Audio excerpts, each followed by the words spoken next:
7, 6, 5, 4, 3, 2, 1, 0.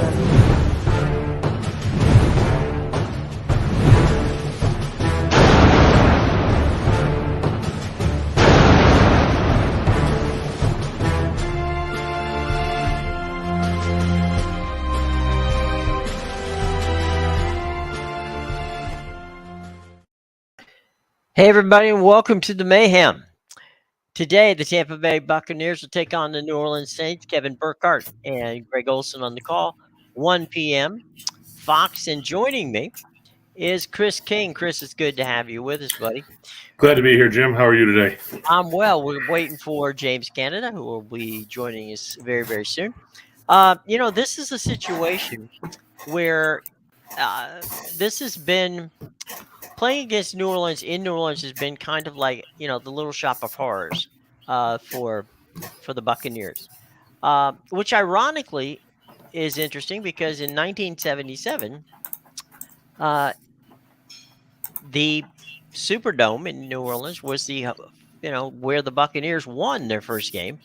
And, since then it's been a little weird, but the Saints lose, the Saints have the series lead 39-22-0. And, basically that's the all-time schedule. But on December 11th in 1977, the Bucs beat the Saints 33-14. It was the first ever Bucs win after 26 straight losses. The following week at Tampa Stadium, they would go on to beat the Cardinals to get their second win. Now, there's a controversy that goes on about this. We'll talk about today's game in just a minute. And bring James Cannida in with us. He's getting ready. And that is, did Archie Manning actually say it would be a disgrace to lose to the Bucs? Now, McKay said that and used it as part of his as his getting everybody psyched up. But Archie denies he ever said it. And it's a bit odd, but, things happen.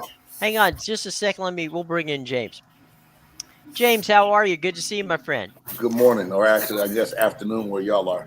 That's a good point, yeah. We just talked about the Saints and the Buccaneers getting ready to play this afternoon. And, the Saints lead the all-time series. We talked about that, 39-20. But we also talked about on December 11th in 1977 in the game I actually was there along with about 20 other Bucs reporters and 7 fans. We watched the Saints lose to the Buccaneers 33-17. 14, I'm sorry, in the first ever Buccaneer win after 26 straight losses. Right. Now, you might remember, James, that there was a lot of controversy about Archie Manning saying that losing to the Buccaneers would be a disgrace. Archie, who then wanted to rewrite history some 5 years later, said, I never said that. I said that I was talking to Walter Payton. Walter Payton said that they just barely came away from beating the Buccaneers 10-0, and man, it would have been a disgrace to be the first team to lose to the Buccaneers. Archie agreed that would be the case, and that was all blown up. It doesn't matter. They won their first game, and convincingly 33-14. A sidebar story to that is a week later is Hank Stram was fired as the coach of the New Orleans Saints. So evidently somebody thought, I guess Tom Benson, that it was somewhat of a disaster to lose to the Buccaneers. But that was then. This is now. And, James, I want to ask you and Chris a question. And that is, in sports, we see there are teams that no matter how good or bad year after year that they are, for some reason they just find matchups that they can exploit and they win. Whether you're better than they are, whether you're, worse than they are, you just can't seem to get past them. And it seems like, certainly recently, that's the case with the Buccaneers and the Saints. Some thoughts on that from a player's perspective, and then Chris, we'll let you go. Well, I mean, there's teams that have your number. And back when I played, it seemed to be the Green Bay Packers when we were in the NFC Central, right? Sure, right. Things happen. I don't think you get caught up in no belief. Every week you have to go into the game believing that you can win.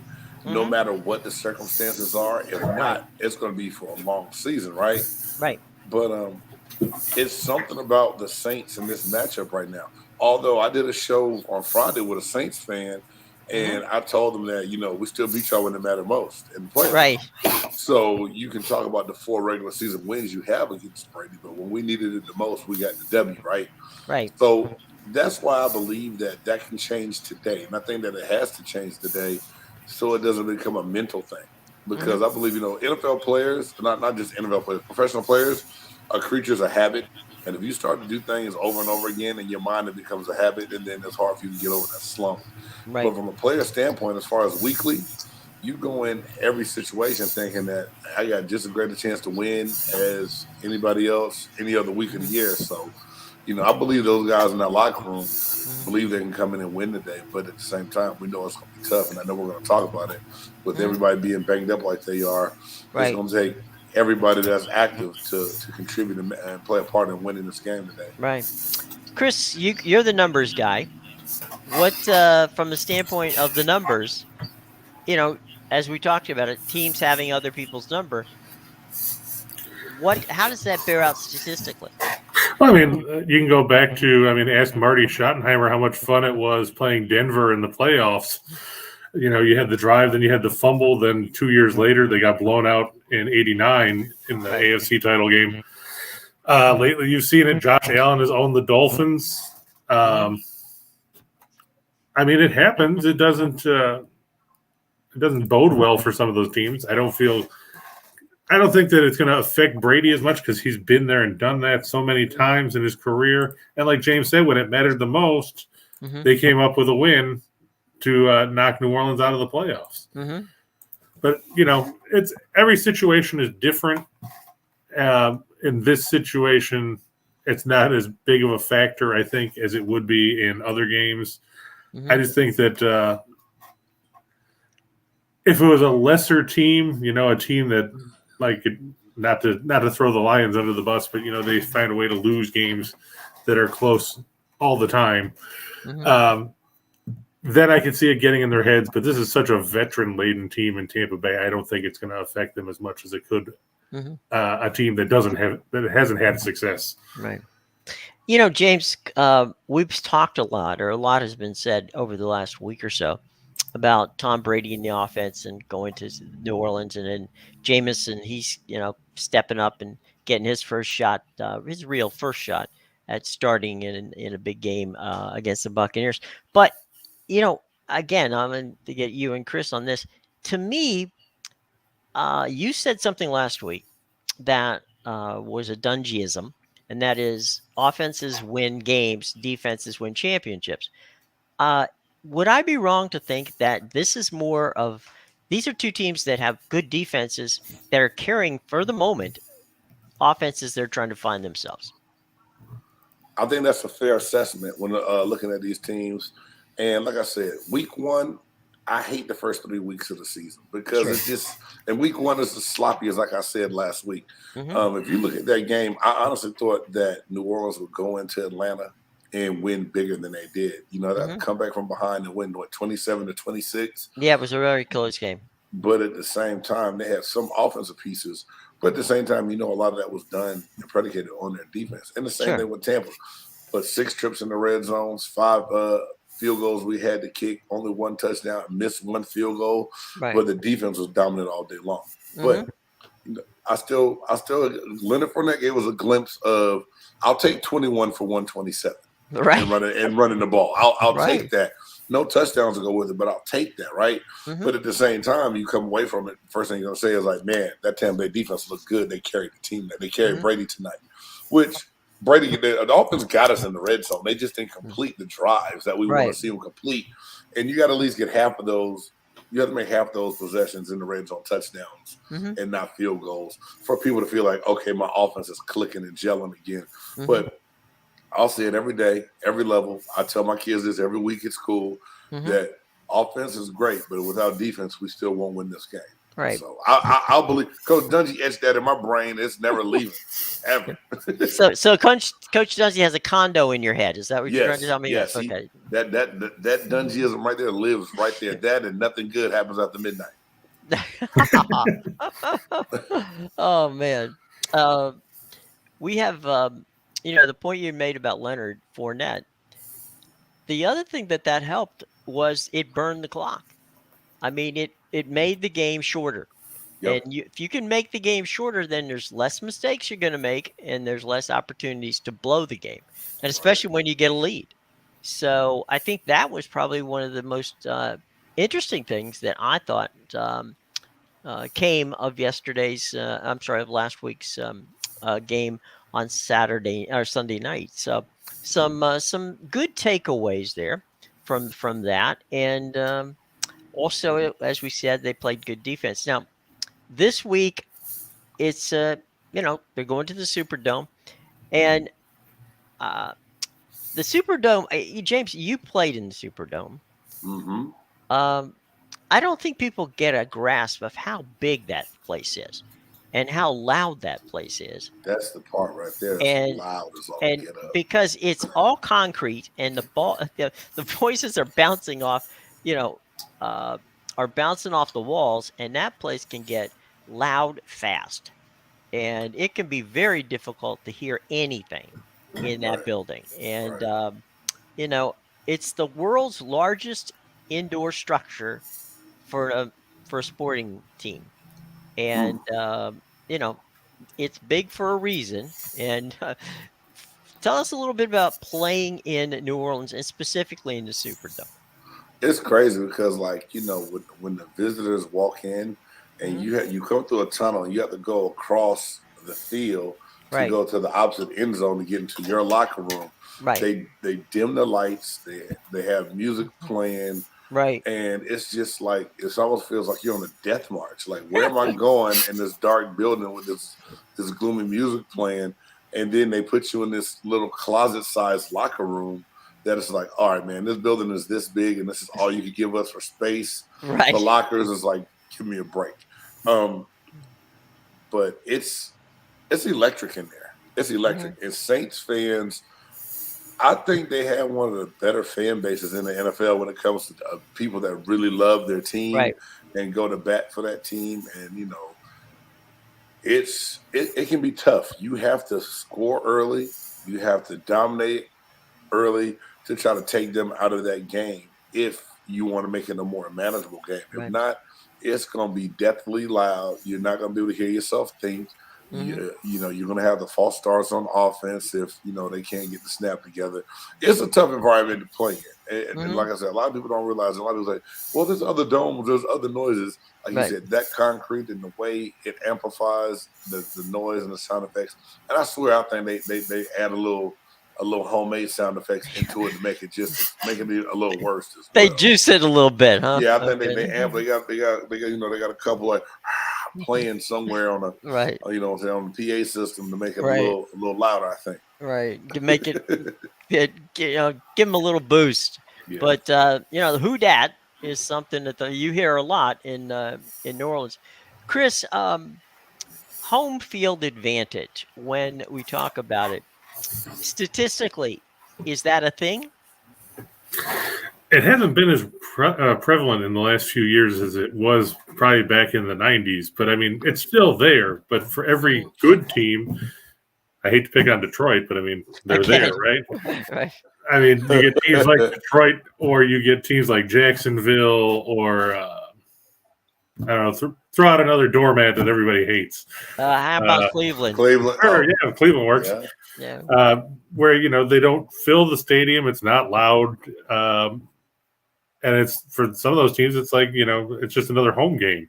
Or I guess you could throw the Jets in there because nobody wants to admit they're a Jets fan except Reichel.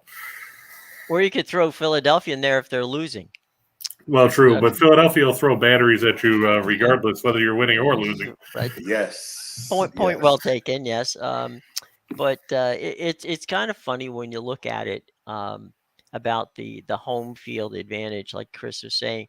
It only is as good as the team that's on home, I guess. In that makes a lot of sense, Chris. I'm glad you may have cleaned my thinking up a little bit on that. because I always swear that, man, yeah, it's a home. And sometimes, like you said, you watch a game, you're like, it don't look like the home team's got an advantage in this one. I mean, look at Thursday Night Football. You know, the Rams were the home team, but they had to go to a silent count in their own building. Yeah, but you know what though? LA is still typical Hollywood. Right. This is true. I had some family members that were, in town that week, and they said that the City of Angels is overrun by Bills Mafia. And so, and they filled up their stadium, and they made it almost like a home game for themselves. There's so many different things going on in LA that people are going to go do. And yeah, our team won last year, so now we can move on and go to this Hollywood event or this movie premiere or whatever else, and we'll catch up with them a little later on in the season. So they have that kind of that ill will fate, I think, when it comes to the home fan. Mm-hmm. There's no question about it. No question about it. Chris, I know you got some stats you want to share with us. Let's go to everybody loves Chris's boards. Let's go to Chris's boards. All right. Well, I don't have to tell you guys what this is. It's week 2. Everybody remembers last. To quote That Jerry I can count. To quote Jerry Glanville, last week was week 1, so that makes this week 2. Mm-hmm. And if you don't know that, this is the NFL. It stands for not for long if you keep making calls like that in this league. Let's talk about Tampa Bay. Like James said, they won last week 19-3. A little more one-sided game than I think everybody was expecting, but let's face it, Dallas looked horrible. Not looking a whole lot better for them today either, but that's a different story. The big thing, Jim and James, is you won't see Chris Godwin or Julio Jones. They're both inactive for today's game. Donovan Smith also out with that hyperextended elbow. You won't see Kyle Rudolph. So I guess you're going to see a lot of Cam Brate. Obviously, Brady, 18-27 last week, 212 yards, a touchdown, and an interception. Like James said, Fournette was very effective in the run game, 21 carries, 127 yards. And James, as a defensive lineman, you like that because then you don't have to be on the field as much because they're chewing up the clock, grinding out, 37, 38 seconds off that play clock in between plays. Right. So it makes it a lot better for the defense to pin their ears back when they are on the field, right? Yep. Love it. Without Godwin and Julio Jones, Mike Evans, 5 catches, 71 yards, and the lone touchdown last week for Tampa Bay. Who's going to step in to replace Godwin and Jones? Ooh, man. It's going to have to be Perriman because Russell Gage is questionable with the hamstring. They had to rule him out, but it's going to be Perriman. Or do you go to a 2 tight end set and give Cade Otton a little bit more look because he had some really good blocks last week? Yeah. In that game to where he didn't get – I don't think he had any catches when I looked at the stat line, but he was effective in the run game when they needed him to be last week. I liked the way he played. And then do you incorporate Rachaad White a little bit more into the passing game? Mm-hmm. You put that running back in the slot and see what he can do. Yeah, Matt Wallstrom there said that he asked if Rachaad White was going to get any love today. He said he looked good last week. I said on my Buccaneers Saints preview short that he was one of the key factors that I think was going to need to make a difference this week. I don't know what it is. I think they need to get the ball in his hands to help the offense out, and I think he's lightning in the bottle once he gets going. Do you think he could be in a slot situation, kind of like we see some of these guys like Buffalo uses Isaiah McKenzie or something like that with fly sweeps and just being out there in the slot? Yeah, I honestly do, and that's why I said that is because they said he catches really well out the backfield. Well, hell, if you can catch out the backfield, why can't you catch in the slot?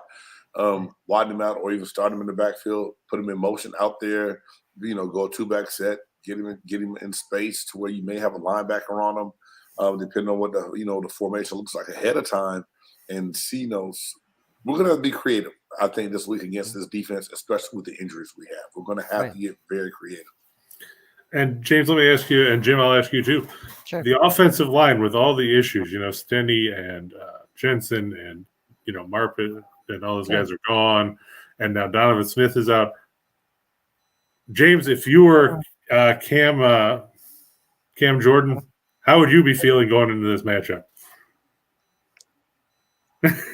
I'm eating right now. I'm licking my chops. I'm about to go to an all-day buffet on Josh Wells as the replacement for Donovan Smith, right? In my mind. But to Wells' defense, I think Michael Parsons got him one time after that. Other than that, he looked pretty good last when he came in. But we're already banged up going into the regular start of regular season. To lose Donovan Smith at the elbow, you hate to see it, but at the same time, Cam Jordan's hard to block with your regular starters. So for him to see that he's going to probably have a backup over him, it's going to be feast or famine, I think. And Jim, what do you have to say about that? No, I think what James is talking about is true. I mean, I would think that Byron Leftwich is going to say, okay, let's just get the ball out as fast as possible and run away from him. And if you can do that, then maybe you'll find some success. And create motion, force the lineman to decide what's going on, and try to play around, figure out what to do around them. So I mean, basically, as James said, be creative, and Byron Leftwich can be creative. So we'll see how that works out. I think he can too, Jim. That's what I believe. I believe that this is what I think the difference is. I think Tom Brady can go sit down with Leftwich and help put together something more so than he could with areas of the coverage. Yeah. Bruce is going to have a little bit more control and say, and Leftwich is going to have to take things to him about what he wanted to do to get it okayed. Mm-hmm. I think that the coordinator and the quarterback probably have a better working relationship as far as like what they want to try to see if it's going to work. And that's just straight assumption and speculation by me. I haven't sent my Tweety Birds into the new $1 place to get me information or anything. That's just what I believe. That's what it looks like on the sideline when you see those two together. So that's kind of what I think, is happening, in the building during the week. To your point, a good friend of, I'll say mine, I don't know if he's a good friend of yours, Ira Kaufman. I talked to Ira about it. Ira said that the two people that, that Leftwich and Brady never basically are more than 5 feet apart whenever the game begins. When he goes out on the field, Leftwich is watching. When he comes off the field, the first person Tom talks to is Byron. What's going on? What did we do? What can we do better? All that sort of thing. So they are, basically one brain, working in what can only be called a Vulcan mind meld for those of you Star Trek fans. They've got it together. So I agree with you, James. I think that that Tom feels comfortable with Byron because Byron played the position. Byron respects Brady, but understands that he has no problem telling Tom if there's something that Tom didn't do properly. Byron will say, hey, look, this is what you should have done. You didn't do this. Let's try that next. And Tom respects that. Totally agree. That's what I think. And like I said, it takes that relationship. Mm-hmm. You have to think, though, that the way Brady looked in week 1, it was because of the lack of playing in the preseason. That's the way I took it. I didn't panic and go, oh, he's got old man arms. He can't get the ball there. He's off the mark. Everything, the way it looked to me was, all right, this is going to get cleaned. Now, this is not the best defense to try to clean it up against. Right, exactly. Considering they've had our number, the last 4 regular season games, and they're going to be able to apply a lot better pressure than Dallas did, only having Dallas got their best pressure when they moved their outside linebacker down the defensive end, right? Sure, right. They have a solid defensive end in Cam Jordan all the time. Mm-hmm. And so, we got to make those plays when we have the chance to make those plays. But I still think that it's going to be better this week. I think that the one weekend, a little bit more practice time, although a lot of guys did not practice if you look at the injury report. Right. But, you still got to believe that somewhere in there, they ironed out some of the kinks and are going to be better off. It's like a MASH unit. Yeah, there's no question about it. Now, James, do you agree of the concept of to try and wear down a premier pass rusher to run at him as opposed to run away from him? Because I know, obviously being a Bills fan back in the 90s, people always used to try and run at Bruce Smith to try and wear him down in the second half of games. Can they do that? Can they try and either double team Jordan and run at him to try and wear him out, or is that not going to work so much with Marcus Davenport on the other side? No, I was going to say that Davenport's a great talent too, right? It's easier said than done. But I believe every time you can engage him and make it very physical for him, you do have a chance to tire him out. But Cam Jordan seems to play. He's a guy with a high motor. It's like his engine never stops running. So does he even get tired? Is it possible to wear him out? I mean, you say it theoretically, it sounds good. Like, oh yeah, we'll just run out and we'll beat him down a little bit. We'll tire him out. He seems to pick and choose his moments of where he needs to take that right break and then turn it on when he needs to and make a big play when they need it most. And that's what great pass rushers do, and that's what great run stoppers do. They find a way to apply pressure when no one thinks they can apply the pressure. And he's hard to get a beat on, man. And sometimes I go, oh, Cam Jordan, he's good, but he's slowing down a little bit. The next thing you know, it's like, whoop, whoop, whoop. Like, what the world did he just made like 3 plays in a row? Like, right. All right, I'm not going to say that. I just jinxed the offensive lineman. Well, I'm sure you saw that a lot with Warren Sapp, too. Right. Yeah. Well, the other thing, like you were talking about with Bruce Smith, right? You can tire him out all the way to the Hall of Fame. It didn't exactly work, but I think if I was worried about tiring him out or concerned that maybe that would be the way to do it, I would hope that this game would be played in Tampa or be 85 degrees in humidity, as opposed to not in the air-conditioned dome. That's a good point. Yes, there's that. So, number one scoring defense, the Buccaneers are after the first week of the season, huh? Yeah, well, I mean, when you only give up 3 points, you're going to be pretty far up there. It's a good point. Dallas didn't help themselves last week. They, to quote Jim Mora, we couldn't run the ball. We couldn't complete a pass. We couldn't get a first down. Every time the other team had the ball, they scored points. It sucked. Dallas stunk. And that's basically what it boiled down to. CeeDee Lamb was targeted, 11 times and caught 2 passes. I mean, Tampa Bay did a good job taking him out of the game. And we talked about it last week about when they made Tolbert inactive, and we were wondering who they were going to throw to, and it turned out that they were going to throw to nobody because they didn't have anyone. Corey, we did mention that Julio is out, and here's a question, guys, from Matt. He wants to know, the rookie running back going to get any love today? He looked good last week, and we talked about that a little bit, but go ahead, Chris. You want to take that one? Well, I think James is right. I think that using Rachaad White not only will be a good change of pace, but you can stick him in the slot. He was a good pass catcher at Arizona State. You could do worse, especially minus 2 of your top, 4 receivers. Yeah. I mean, you got to have somebody in there that can make some plays. And he's shifty, too. He's very elusive, but he can still break tackles.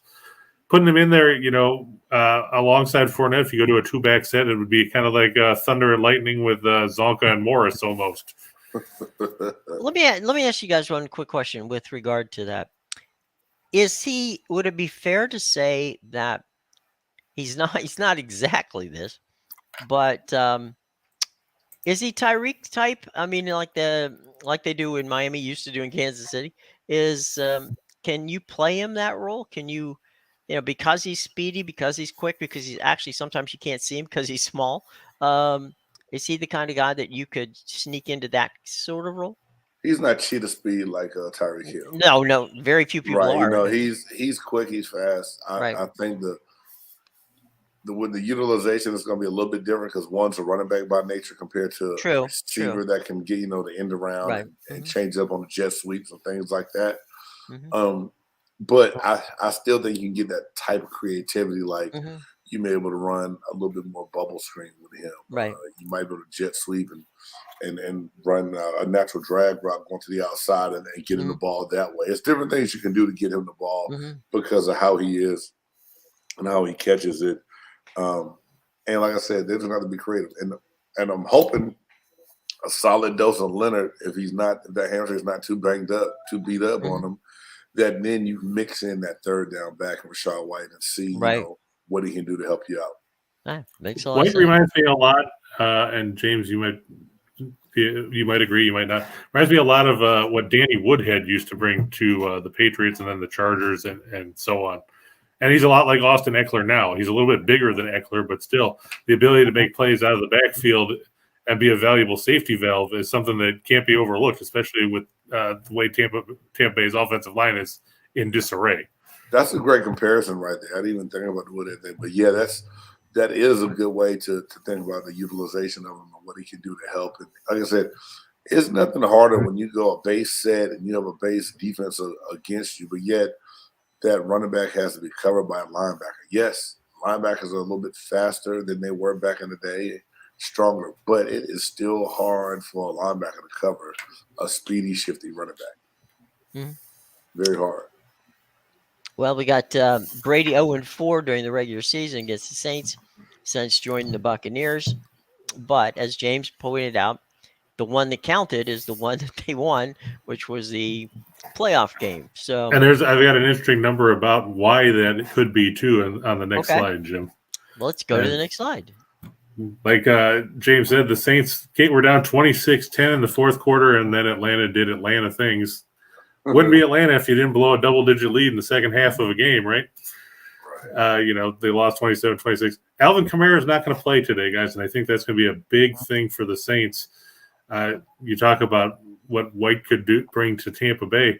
I mean, Kamara does that pretty much for New Orleans on a weekly basis, but he's out with a rib injury.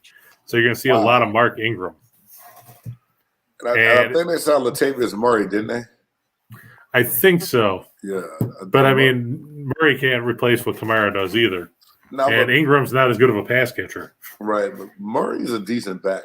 I mean, as far as you're right. There's no one that can totally replace Kamara. AK-41 is a different kind of beast.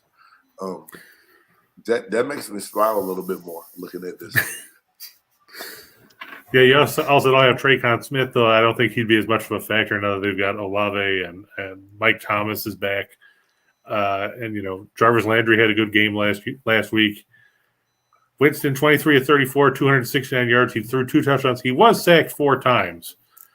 But, I mean, look who the leading rusher was last week. Taysom Hill. Averaged over 20 yards a carry on 4 runs. He scored a touchdown for New Orleans. Had a big, I think it was a 57 or 58-yard run on another basically a QB power out of, I guess, what New Orleans would have for the Wildcat. Landry had 7 for 114. Pete Werner, 13 tackles, 1 tackle for loss. He also forced a fumble. But Ingram and, like James said, Murray are going to have to step up in the ground game. And there's those stats, Jim. And James, pressure is the key for New Orleans. They've averaged pressure on Brady on 1 out of every 3 dropbacks in the last two seasons. I mean, that's a big number because you figure the average is around 20%, give or take. Right. Yeah. That's crazy. Last week got Mariota in the middle last year too. I'm sorry. Go ahead. I said the one thing that they were good at that Brady hates more than anything, they were able to get pressure in the middle as well. He hates that immediate pressure on his knees. I will say this: Hainsey looked a lot better than. I won't say that. Hainsey looked good. He took away some of the worry I had going into week 1. So I feel that he showed that he can, get it done in the middle. And like I said, but you look at the Saints on defense, and they got Shea Tuttle and was Tuttle out? Tuttle is out. Yes, he's inactive. Okay. Then David Wanyamata and Street. It's not. It's okay. They lose a little bit on the middle on the inside pressure with what they have planned today with Tuttle being out. And like I said, so we might be okay right there. So I might not be as worried about Brady being pressured up the middle like he has been by them the last couple of times, unless they bring a little bit more pressure up the middle with blitzes and things of that nature. I did see in the second half of the game with Atlanta last week that they played very soft defense in the second half, and that allowed Jameis to pick them apart in large part because they were playing. When you're giving a receiver 5, 6, 8, 10 yards, you just play pitch and catch, and eventually you're going to get down there pretty quickly. So they didn't press coverage at all in the second half, against the Saints and pretty much gave them the opportunity to get back in the game when they had, the opportunity to go for the kill. Well, I mean, that's how the saying goes. All the prevent defense does is prevent you from winning. And that's basically what happened to Atlanta. Oh, man. I hate prevent defense. You have to have it, but it's the way you run it. I like Monty Kiffin used to put us in a situation where we had it. We did it in our Saturday walkthroughs in certain situations. We even had the victory formation on defense where sometimes we would put Keyshawn back as a safety because he was so tall. But he still made us apply some pressure with our front, maybe one man. So maybe like the nose would spy or a hit might drop and you twist one side to still get pressure on. You didn't just let the quarterback sit back forever. So many people sit back and prevent defenses. It's just like you've been playing a certain way all day long. Yes, you have to play smarter and safe, but don't take away what's been working for you to give them. You let them eat up chunks at a time. And we saw the Bills do it in the playoffs last year with the Chiefs. It's just like, come on, give me a break. You have to be smarter than this. You get paid too much money as a coordinator to try to reinvent the wheel when it comes to a prevent defense. Like Chris said, you prevent yourself from winning. Change something up. Do what's been working for you, but on a safer, drop your safeties back a little bit. Maybe your corners play off a little bit more, but don't just go back to everyone standing there and no one's rushing and the quarterback's just in like pat and go 7-on-7 time. Well, that was kind of like what the Tampa 2 was, right? I mean, there was no. Yeah, you could beat them, but you couldn't beat them deep. And that was, so if you had, I don't know that I ever saw Monty Kiffin go in what would be considered a quote unquote traditional prevent defense. Did he? Not a whole lot at all. I mean, we've had the situation where we had to put nickel in, dime in once or two times, but for the most part, we're going to pin our ears back and go get you and try to win our style of football. Right. That's what Monty did very well, calling when he called games. So. Now, as a defensive player, James, how deflating is it to try and go if you played 55 or 57 minutes with a structure that works and then have to go into that prevent? Does it change the mindset of a player knowing that I don't have to go full speed here because we're going to give up yards because we know we're ahead? I honestly think that it makes some players go into panic mode. Like, okay, we're prevent, but I can't really miss. Or I got to play, and they get tense and don't play it right. That's honestly what it looks like most of the time when I see it. It's just like you seen a guy, like you said, for 57 minutes or however much time on defense, play it the correct way, and then get into a prevent defense and forget his assignment and blow a play. It's just like, because like you said, you prepare for it during the week in case you have to see it.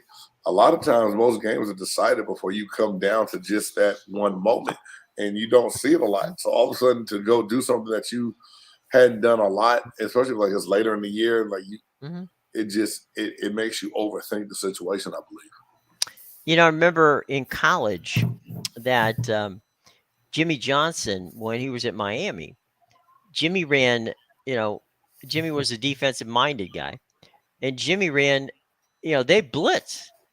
And it goes, and people would go, "Why aren't you playing prevent defense?" He goes, I'm preventing the quarterback from throwing the ball." So, it just was different ways of looking at it. And if you had the athletes, and of course Miami had the athletes to pull that off, you could make it happen. And so there you go. But it's going to be interesting. Let's talk for just a quick sec about Jameis. Now, I personally am somebody who believes that under the right circumstances, Jameis is the type of quarterback who could be a franchise quarterback in this league. He had problems in Tampa Bay with Bruce, and, so what happens. Things happen. How much are they going to miss, and I'm now talking about the Saints, miss the fact that, okay, Drew Brees left, but now Sean Payton is left. The Sean Payton-Drew Brees connection for a decade was powerful. does the fact that Sean Payton no longer runs that offense make the offense with now Jameis Winston a little bit less daunting, or is it business as usual in New Orleans? I think they kept enough of the pieces around from when Sean Payton was on staff to make it seem as normal as possible. You don't just replace a mind and a person like Sean Payton. Sure. He leaves the building. That's a big part of your team, your scheme, and everything else going with it.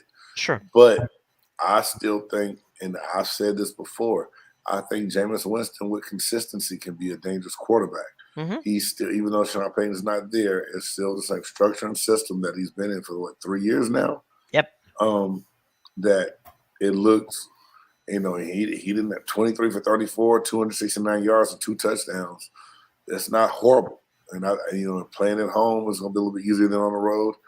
I think that Jameis Winston is someone that we have to take serious. That he could be a weapon for them, and I think he's comfortable enough in just that Saints system all the way around, because, like I said, they still have a lot of the same pieces in different coaching positions, just minus their great leader, Sean. Sure, right.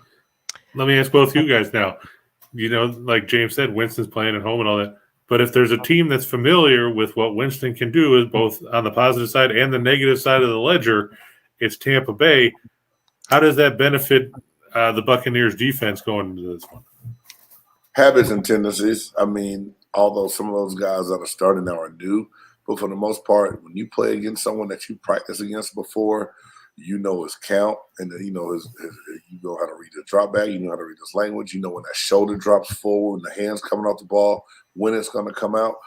Great defenders look at things like that. So you think Devin White and Levante David don't have some keys on Jameis Winston that they picked up in practice from seeing him before, right, to what they can transfer over to a game.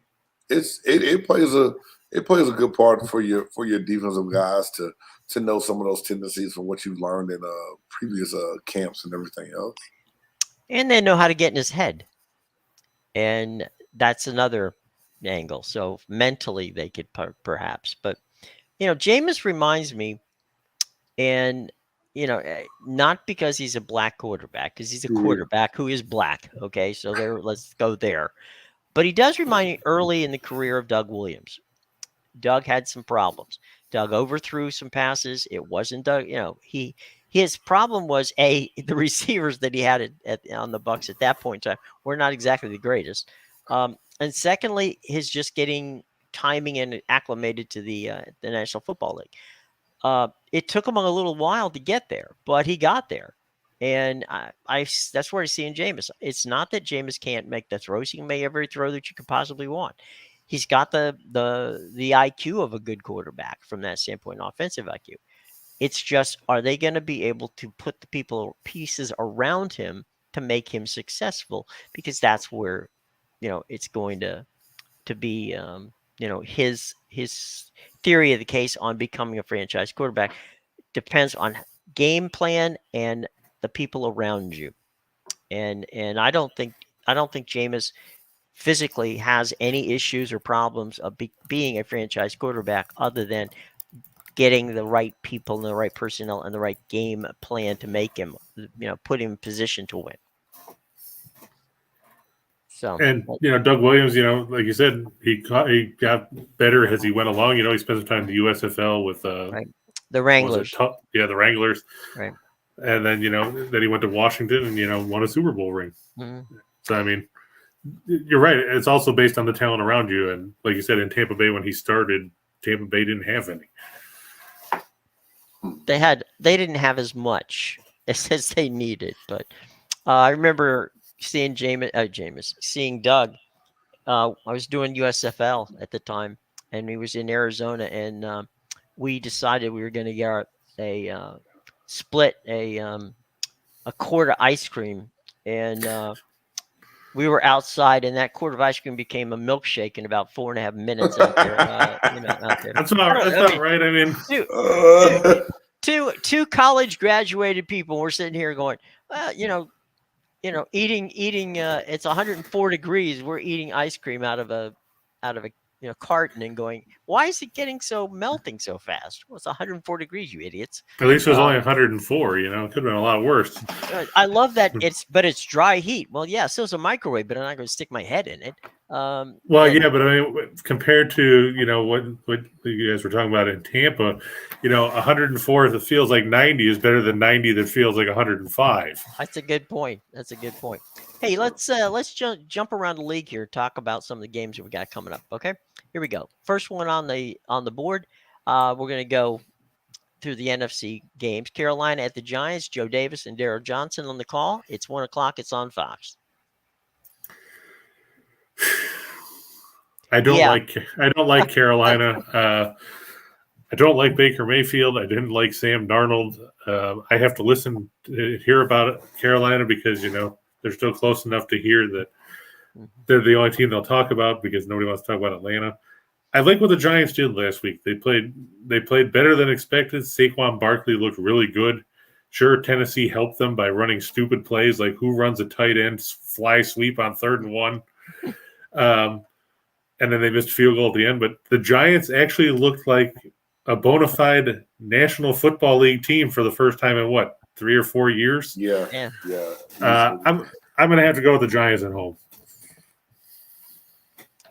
Go ahead, James. No, go ahead. Chris was dead on when he made the statement about Saquon Barkley looking like the Saquon Barkley from 2 years ago. Mm-hmm. And if that's the guy that the Giants have running back and Daniel Jones doesn't have a lot to do, mess the game up, the Giants can be a lot more competitive than what people think. I think that Baker Mayfield is the right quarterback for Carolina. Mm-hmm. I still just think I don't know if Matt Rule's the right coach. So he's not. I think the Giants get this one at home because of the legs of Saquon Barkley. Mm-hmm. I got to shout out to my guy Cam Brown, whose mother lives 2 floors above me here and has constantly lets me know what his stat line is at the end of the game. So there you go. I don't even have to wait. Are you contractually obligated to give a shout out to Cam Brown's mom? I don't, but I know that she does watch from time to time, and so I want to make sure that Dr. Gitscom knows that I'm here for Cam, and I don't want Cam chasing me in the elevator. So and for anybody else who wants a shout out, that Jim Williams' address is 113 Mockingbird Lane. Right. Yeah. Let's don't go there. All right. Meanwhile, back in Detroit, speaking of Chris's favorite team to beat up on already today. Well, somebody's got to beat up on them. Everybody else does. Washington heads to Detroit. Kenny Albert, Jonathan Vilma on the call. On Fox, it's a 1:00 game. They couldn't give Kenny a better game. Well, they kind of like to give him a game that he does all the Washington preseason games. So I guess maybe they decide to go that route. I guess my issue with Detroit is the same issue that I had with Detroit last year and the year before that. They can't stop anybody. Mm-hmm. I know Washington didn't play overly well last week, but Carson Wentz actually threw the ball to his own team as opposed to what we saw him do against Jacksonville in Week 17 last season, where the Colts missed the playoffs. And you're looking at the Lions; they won't have Frank Ragnow, their center, so that's going to be a big blow for them offensively. Jonah Jackson also is inactive. I'm going to lean towards Washington here. I just think that it's going to come down to something late in the game, and Detroit's going to find a way to blow it because, to quote former Bills coach Kay Stevenson back in the bad old days of the mid-'80s, the Lions will find a way to steal defeat from the jaws of victory once again. Well, you got to do what you do best. That's all right. Cool. Man, I'm with you guys on that one. Atlanta at the Rams, Kugler and Sanchez on the call for Fox. Thank God, a game that I know I won't watch because I can't stand either one of those announcers. That's one of those games where if you're going to watch it, you press the mute button on your TV. And turn the radio version on. There you go. Unfortunately, on the radio, you'll probably still get Kugler and Sanchez. So no, I doubt that. They can only do one at a time. So I'm going to go with the Rams. I know they didn't look good last week, but I think there's a big difference between facing the Bills' front seven and facing Atlanta's front seven. I mean, I know Atlanta got 4 sacks last week. I don't think Atlanta's going to run for 200 yards like they did against the Saints last week, and that's a big thing that works in Tampa Bay's favor too. They give up 201 yards on the ground to Atlanta. Yeah. I mean that's got to be concerning. Yeah, I don't think that Jalen Ramsey's is going to be appreciative of all the toast memes that were out there about him last week. I think he picks it up. It's showing that Aaron Donald is missing Von Miller. He didn't have as much help on that front applying that pressure. But I just think that the Rams come back and play a bit better than they did week 1, and they win this game today. Yeah, you have to think they're pissed off after getting punched in the mouth. Yeah, like and if it doesn't look different today, is Matt Stafford back to the old Matt Stafford of Detroit? Yeah, that's possible. Meanwhile, back at the ranch, Seattle at San Francisco, Adam Amin and Mark Schlereth on the call. Fox. James, what do you have to say about this? It's almost like I almost want to say, who cares? No, I was going to say that too, but I didn't want to. This game, Geno and the boys got a good win against Denver, but at the same time, it wasn't really pretty. I love the way Rashard Penny runs the ball for them. I am interested to see what Trey Lance does for San Francisco. Can he really step in and be that guy, or are they going to be mad that they yanked Jimmy G? They made the determination so early that, Jimmy G is just their backup. I think San Francisco rebounds from playing in the monsoon and wins this game at home because of their defense. I don't like the point spread on this game because San Francisco is favored by 10, and I just watched you score a total of 10 against the Bears. I didn't know the weather was. Yeah, I know the weather was bad, but wow. Let's face it, Seattle won that game because Denver. How often do you see a team fumble the ball twice on your opponent's 1-yard line? And then somebody tell me what drugs Nathaniel Hackett was smoking in the fourth quarter where you decide that you're going to run 40 seconds off the play clock and call timeout to kick a 64-yard field goal instead of going for it on 4th and 5 if you traded for a quarterback who can obviously make plays. From a betting perspective, if I was going to bet, I would take Seattle and the points. I just don't think San Francisco I'm not sold on Trey Lance yet. Like James said, what can he do? Will Kyle Shanahan kick himself in the ass for making the decision to make Lance the starter? This is a guy who's thrown like 600 passes competitively since he graduated high school 5 years ago. You have to remember, he played 1 year in college. He didn't play a whole lot last year. What does he bring to the table? Food. I've got to see more. Yeah. Well, food is good. Hopefully it's good food. Yeah. But the 49ers, they don't have Elijah Mitchell. He's out a couple months now with the MCL. So it's going to be Jeff Wilson, the guy who has talent, but he also has butterfingers. You can't afford to turn the ball over in this game. I'd lean towards the Seahawks with the points. If I was just picking straight up, I'd lean towards San Francisco at home. Let's fly through these next few. Pittsburgh and New England, that game being played in Pittsburgh. Ian Eagle, Charles Davis on the call for CBS's 1 o'clock game. Pittsburgh. Yeah, I mean, New England was horrible last week, and I know everybody's going to say, well, Pittsburgh wasn't great either. Yeah, but Pittsburgh got a win. I know it's better lucky than good. Right. But, I'd rather be 1-0 than 0-1. Well, there you go. Meanwhile, coming up next, your buddy Kevin Harlan. Miami at Baltimore, about 20 minutes down the street from me. It's Harlan and Green on CBS 1 o'clock. This is an interesting game to me because you've got 2 young quarterbacks, Tua for Miami and Lamar. I still don't have a contract. I'm my own agent. Baltimore, in Baltimore, I got to give the Ravens the edge in this game. Well, it's 3rd down and 7 for the Ravens at the 42, and they don't have any running backs. That's right. J.K. Dobbins is out again for Baltimore. Apparently they decided not to let him play. So I guess we're going to see more of Kenyon Drake, who – can we say he looked crappy last week? Is that an accurate representation? I don't know if it's a technical term, but yeah, that definitely was a problem. I know that everybody's hyped up that Tua has all these weapons on offense, but let's face it, they scored 1 touchdown defensively when Mac Jones got blindsided and coughed it up. Their other touchdown came when 3 Patriots manage to tackle each other and not Jalen Waddle, you're going to have to do more than that to impress me. I'm going to go with Baltimore on the road. Or Baltimore at home, I should say. At home, yeah. In Charm City. There you go. All right, bingo. Let's go Cleveland and the Jets, Spiro Ditas and Jay Feely on the call. You know, it's a bad game when Spiro Ditas is the announcer because it means it's like the number 37 game on the network. Does anybody have faith in the Jets? I mean, Joe Flacco, everybody's talked about how great he was in preseason, but when you're measuring up against Zach Wilson and Mike White and, you know, the now departed Chris Streveler, that's not saying a whole lot. I want to see them use Breece Hall more because they didn't use him that much because they insisted on going with Michael Carter. Mm-hmm.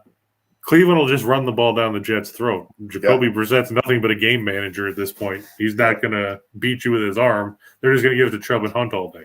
Yep, Chubb and Hunt. I was about to say the same thing. Cleveland, because they have a running game and can manage not to get in their own way like the Jets seem to do. Bingo. We got Indianapolis. This is the rematch of the game that cost the Colts the opportunity to be in the playoffs last year. Deja Vu, Tom McCarthy and Tiki Barber on the call on CBS 1 o'clock. Anything good you want to say about this game, James? It's at 1 o'clock. I was waiting for him to say, at least it's not on TV at my house. Right. Yeah, I'll say it won't be on here, but yeah. I think that the Colts win this game. I still think Jacksonville's not ready to really overcome that hump yet, and so many young players. And Matt Ryan will hand the ball up to Taylor, and it should. That tie last week, I still can't believe that. I'm like, how do you tie in the NFL? We talked about it. Someone I think jinxed it or something, but it's so hard to see. I think India won this stuff. I hope so. The tough part for the Colts is Michael Pittman's not playing. Alec Pierce is in the concussion protocol. He's not playing. And, of course, Shaq, don't call me Darius Leonard, still recovering from back surgery. He's out again today. Even still, I don't have any faith in Jacksonville. I know everybody talks about how Doug Peterson's a better coach than Urban Meyer. From what I hear, Jeff Scott at South Florida is a better coach than Urban Meyer in the NFL. So I'm going to go with the Colts. I'm not necessarily happy about it, but like James said, they'll just hand the ball off to Taylor 30 times, and he'll run for 190 yards and 2 or 3 touchdowns, and that'll be enough. Nance and Romo will be holding out a barbecue as Cincinnati plays Dallas, and in the late game, that's the A game on CBS, which just goes to prove that they don't have much of a schedule this week. It was the A game before Dak Prescott got hurt and everybody else wasn't there. Now it's like the C- game. Right. Yeah. If Cincinnati doesn't win this game by double digits, the Bengals have more problems than we thought. Yeah, I agree. All right, I'm going to skip the next game, which is basically Houston at Denver, because that's a friends and family game. We're going to blow through these because we only have about a minute and a half, guys. So let's go tonight. Sunday night game, Bears Packers. I don't trust the Bears. Okay. Bears got a lucky win week 1, I think, because of weather. Aaron Rodgers still has defense in the running game. I think the Packers squeak it out. And hopefully Lazard will be back today for them too. All right, going to Monday night, there's a doubleheader. First game, Tennessee at Buffalo. Steve Levy and Lawrence Riddick, along with Dan Orlovsky, on the call on ESPN. Oh, so at least we get good announcers. That's a plus. Yeah, there you go. I haven't heard much of Orlovsky yet, but I mean I've seen him on Dan's Sports good. Center. He does a good job. He did the Arkansas. He does a lot of college stuff. He does. He's not bad. He overanalyzes. When you hear him talk, you would have thought that he has a yellow jacket. 30 seconds. Yeah. All right, boys and girls, one more before we get to the game. Minnesota at Philly. ABC, Joe Buck and Aikman on the call. I'm going to take the Vikings. I think the Vikings, they were undervalued last week. Philadelphia showed they couldn't stop anybody. They gave up 35 points to Detroit. There you go. The defense of the Vikings, I think, get them over the top. All right, boys, we got to get out of here. Who do we got? Tampa Bay, New Orleans, Burkhart and Olsen on the call in about a minute and 25 seconds. So what's go ahead, you guys pick it. I'll go with Chris. You go first, then we'll give James the last word. All right, I'm going to go with Tampa Bay. I mean, Mariota was pressured, only had 8% of his dropbacks last week by New Orleans. Lowest pressure rate in the league. Without Tuttle and all that in the middle, it's going to be tough to get pressure up the middle, like James said, which helps Brady. I think Tampa Bay is going to win this one 24-20. Go ahead, James. You got it. I'm thinking the same thing. This is going to be the difference maker. We're going to not fold to the Saints anymore. Tampa Bay wins, and that's the same score that I called last night on another show. I said 24-21.